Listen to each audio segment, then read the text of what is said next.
Hi friends, good evening. Actually మన శరీరంలో కొన్ని మంచి బ్యాక్టీరియాస్ ఉంటాయి, కొన్ని చెడ్డ బ్యాక్టీరియా కూడా ఉంటాయి. సో ఎప్పుడైనా సరే మనకు మన శరీరంలో ఈ చెడ్డ బ్యాక్టీరియా మనకు పెరిగిపోయిందంటే మంచి బ్యాక్టీరియా ఆటోమేటిక్గా తగ్గిపోతుంది. This is the automatic system in our body. So దానిలో ఎవరు ఏం చేయాల్సిన లేదు. ఓన్లీ మనమే, we're only the responsible for our body, we're only responsible for our health.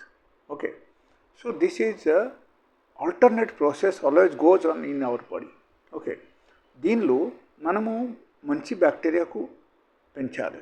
ఈ మంచి బ్యాక్టీరియాకు ఒక పేరు ఉంది. ఆ పేరు ఏంటంటే అకర్మాన్షియా అని ఒక బ్యాక్టీరియా ఉంటుంది. ఈ అకర్మాన్షియా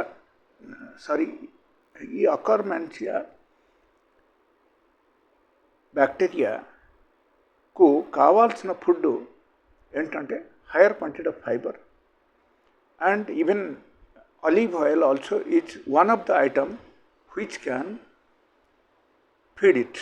ఓకే, ఈ బ్యాక్టీరియాకు ఫీడ్ చేయడానికి olive oil also is one of the item. Okay, so daily బేసిస్లో మనం ఆలివ్ ఆయిల్ ఏదో ఒక విధానంగా మనం కన్జంప్షన్ చేసామంటే మనకు ఈ గుడ్ బ్యాక్టీరియా ఆటోమేటికలీ పెరగడం స్టార్ట్ అయిపోతాయి and it will activate actually. So activate అయితే దానిలో మనకు కొన్ని ప్రోబయోటిక్ ఫుడ్ కూడా కావాలి. Probiotic food in the sense like raw vegetables, like fruits, all those items also comes in probiotic food. So we can eat on daily basis. అప్పుడు ఏమవుతుందంటే it will repair the gut lining in our body.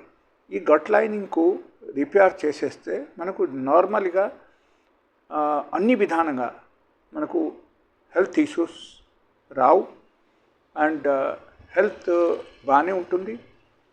మనకు digestion problem బాగుంటుంది, మనకు నార్మల్గా motions free అవుతుంది, మంచి నిద్ర పడతాయి and skin diseases Rao. Mostly 99% of your problem will be recovered by this good bacteria. Okay, so మనము ఏం చేయాలంటే డైలీ బేసిస్లో ఆలివ్ ఆయిల్ ఏదో ఒక విధానంగా మనం కన్జంప్షన్ చేయడానికి ట్రై చేయాలి. But not by boiling, boil ఫామ్లు లేకపోతే ఫ్రైడ్ ఫామ్లు కాదు. ఇది నార్మల్గా సలాడ్ పైన మీరు వేసేసి తినండి. Otherwise you can take directly 10 ml olive oil on daily basis. ఆ తర్వాత కొంచెం ఫ్రూట్స్ తినండి, కొంచెం మంచి వెజిటబుల్స్ తినండి, లైక్ వెజిటబుల్ సలాడ్ తినండి. So that means you are complete